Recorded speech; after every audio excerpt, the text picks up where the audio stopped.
Try करते हैं जी। अस्सलाम वालेकुम जी। अस्सलाम वालेकुम। काफी देर तो कोशिश कर रहे हैं। अच्छा अपना नाम दसो, नाम दसो। मेरा जनाब नाम है सैफुल्लाह सैफी, असीं सरगोदे तो बोल रहे हैं। बड़ा अच्छा मौजू शुरू किया कि मेरा एक दोस्त आए थे, मैं ਉਹਦੇ ਨਾਲ बहुत मोहब्बत की थी, लेकिन वो समझौता नहीं सी कीता।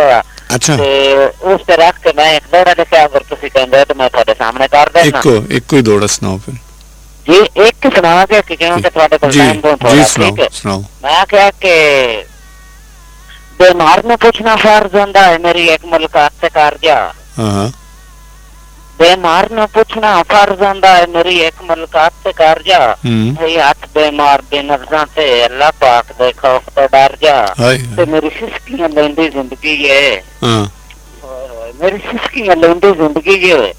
मालूम हालात से कर जा। ते सैफी आखिरी गल कीती, जेड़ा कल मरना ही आज मर जा। हाय हाय सैफी साहब बहुत मेहरबानी जी, शुक्रिया जी, रब रखा।